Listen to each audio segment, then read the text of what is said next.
Hi viewers, welcome to our channel. ప్రస్తుతం మనతో పాటు ఇమ్మంది రామారావు గారు సీనియర్ జర్నలిస్ట్ ఉన్నారు. ఒకసారి వారితో మాట్లాడదాం. సార్ నమస్కారం సార్. నమస్తే అమ్మా. సార్ మనం ఎలక్షన్స్ కంటే ముందు ప్రచారంలో మనం చూస్తాం వైసీపీ ఫైర్ బ్రాండ్స్ రోజా గారు కానివ్వండి, కొడల నాని గారు కానివ్వండి, అంబటి రాంబాబు గారు, ఇలా కొంతమంది ఎలా రెచ్చిపోయారో, ఎటువంటి వ్యాఖ్యలతో మాట్లాడతారో మనందరికీ తెలిసిందే. వాళ్ళు వైసీపీ ఫైర్ బ్రాండ్స్ అని కూడా పేరు పెట్టేశారు.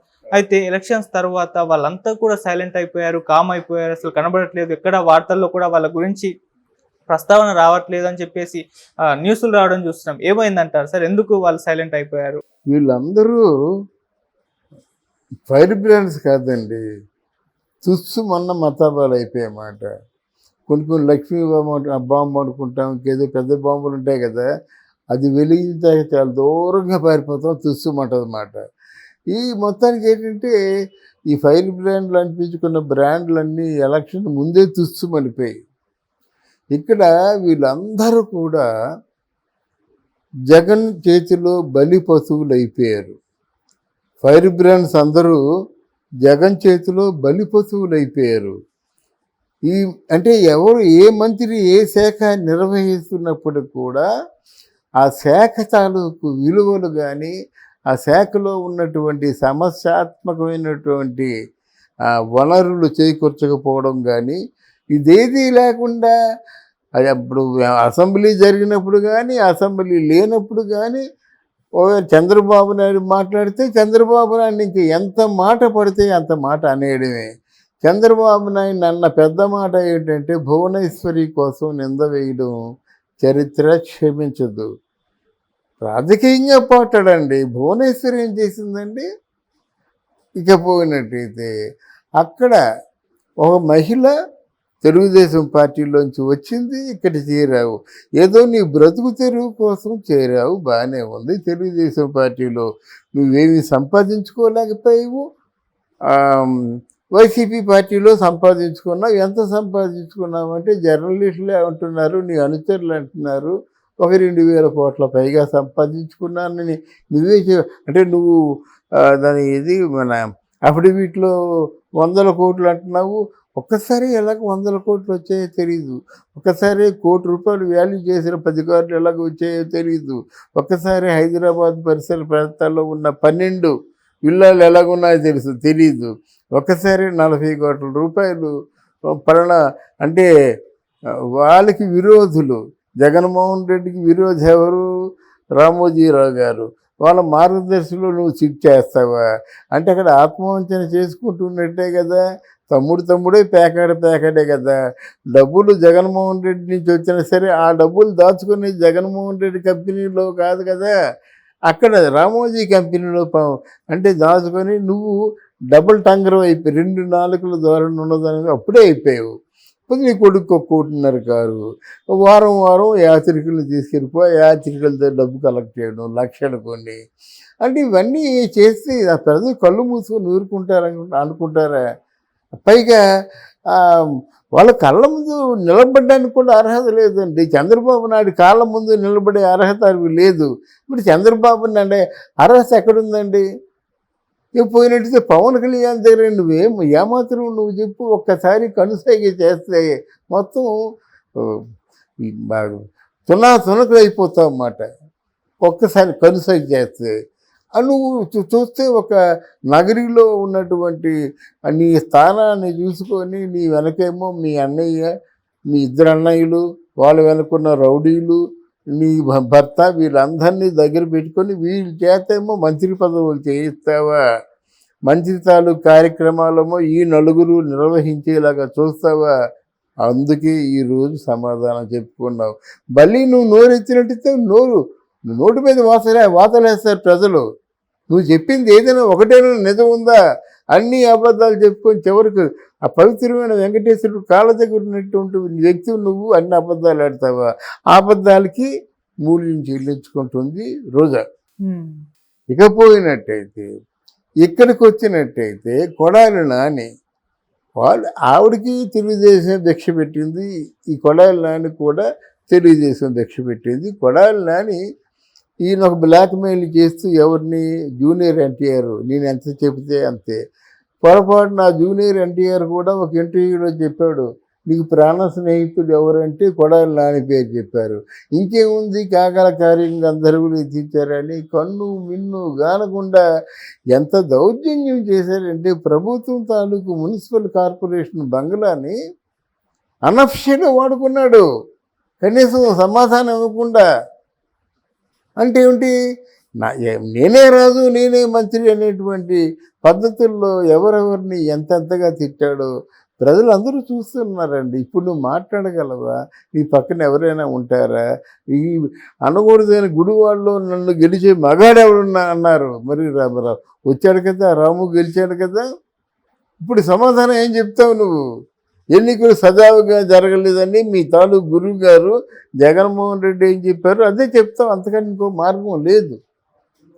నీ నోరు చూసి మంది అక్కడ ఆయన ఎవడో అనిల్ కుమార్ యాదవ్ మాట, ఆయన నువ్వు మాట్లాడితే చాలు చంపేస్తాను, నరికేస్తాను, కొట్టుకేస్తాను అంటాడు, తొడకొడతాడు.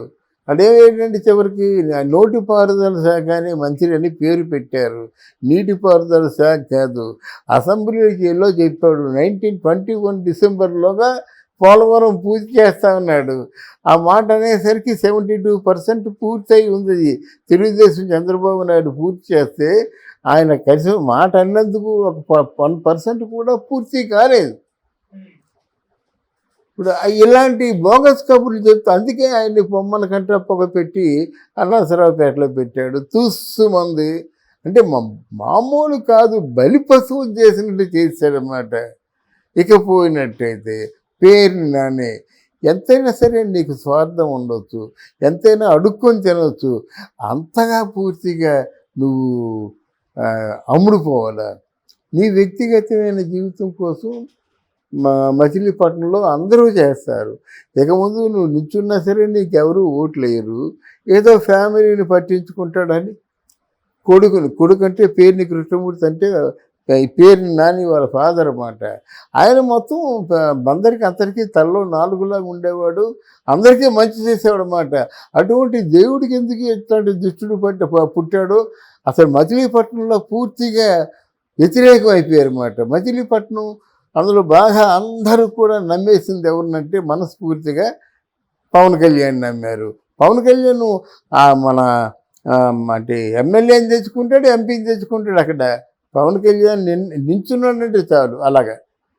తర్వాత ఇంకెవరు ఇక్కడ అనిల్ కుమార్ యాదవ్, అక్కడ అంబటి రాంబాబు అక్కడ బాహాటంగా దొరికిపోయి ఆ దొరికిపోయిన దాన్ని కవర్ చేసుకోవడం కోసం గడ్డాలు మీసాలు పెంచుకొని అసహ్యంగా టీషర్ట్ వేసుకొని సంక్రాంతి పూట కాదు ఏ పండగ వచ్చినా పాపం వచ్చినా డ్యాన్స్ చేయడం మొదలుపెట్టాడు.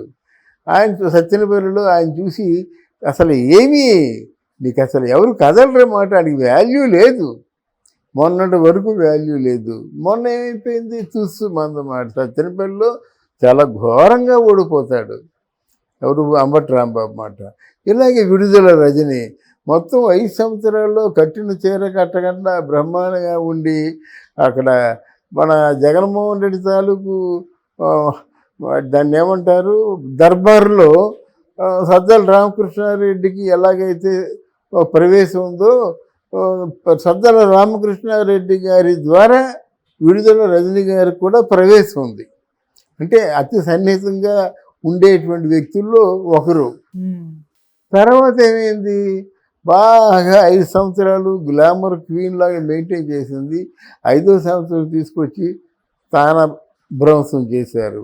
ఇక్కడ ఈజీగా ఓడిపోతుంది, మళ్ళీ గెలుస్తుందని ఆలోచన పెట్టుకోవాల్సిన అవసరం లేదు. వీళ్ళ ఫైర్ బ్రాండ్స్ కాదు, తుస్సుమన్నారు వీళ్ళందరూ, బలైపోయారు.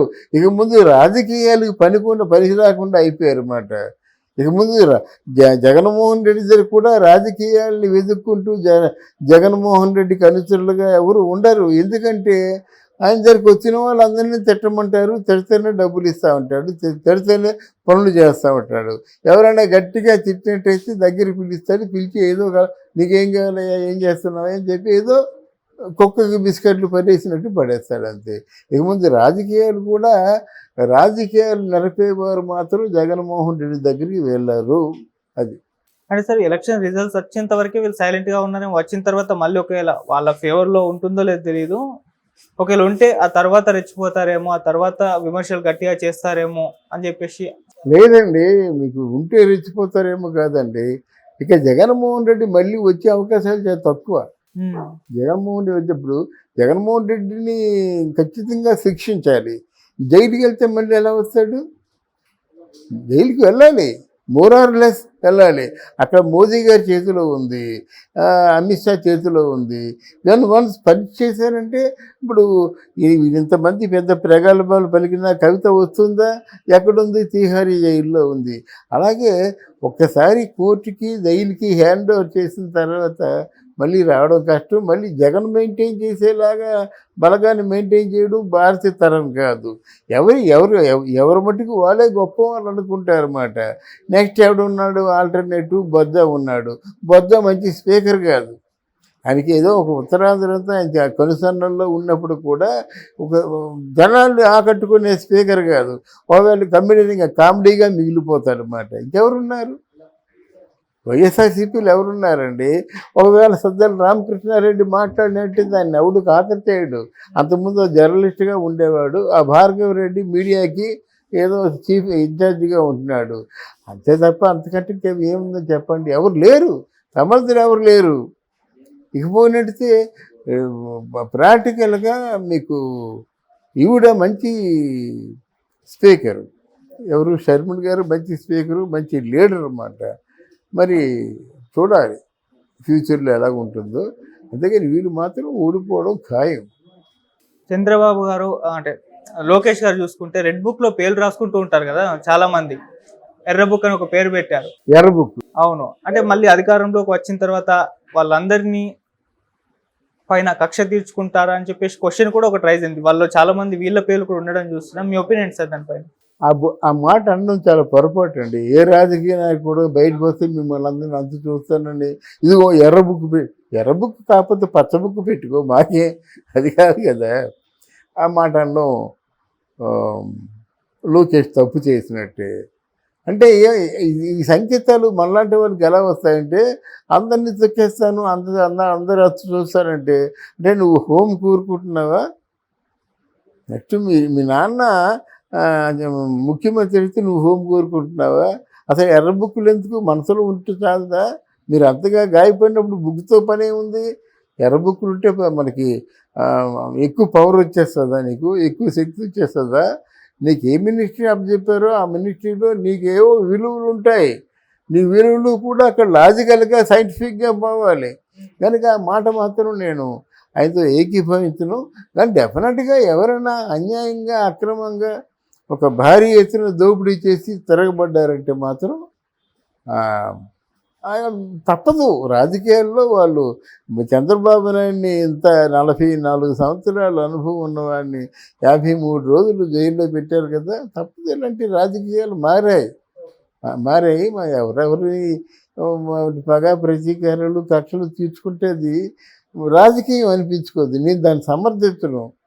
వాళ్ళు ఆ విధంగా కత్తులు కటార్లు పట్టుకున్నారు. మీరు పట్టుకుంటే మీకు వాళ్ళకి మధ్య డిఫరెన్స్ ఏమిటి? వాళ్ళు ప్రజలు పట్టించుకోకుండా అలగా జనంలాగా వదిలేశారు. మీరు 5 సంవత్సరాలు ప్రజలు పట్టించుకోకపోతే ప్రజలు మరి జరిగే లాభం ఏముంది? ఓ పక్క అన్ఎంప్లాయ్మెంట్ పెరిగిపోయింది. అన్ఎంప్లాయ్మెంట్కి ఎందుకు కావాలి కదా. తర్వాత ఏంటంటే పొలాలకి సాగునీరు లేదు. ఒక పక్క పోలవరం ఆగిపోయింది, ఒక పక్క ఏంటంటే పరిశ్రమలు ఆగిపోయి, ఒక పక్క లోకేష్ బాబు చంద్రబాబు నాయుడు కట్టినటువంటి విశాఖపట్నంలో ఐటీ హబ్ ఉంది, మిలీనియం బ్లాక్ హబ్ ఒకటి ఉందన్నమాట. అంటే కొన్ని వందల ఆఫీసులు ఉండొచ్చు.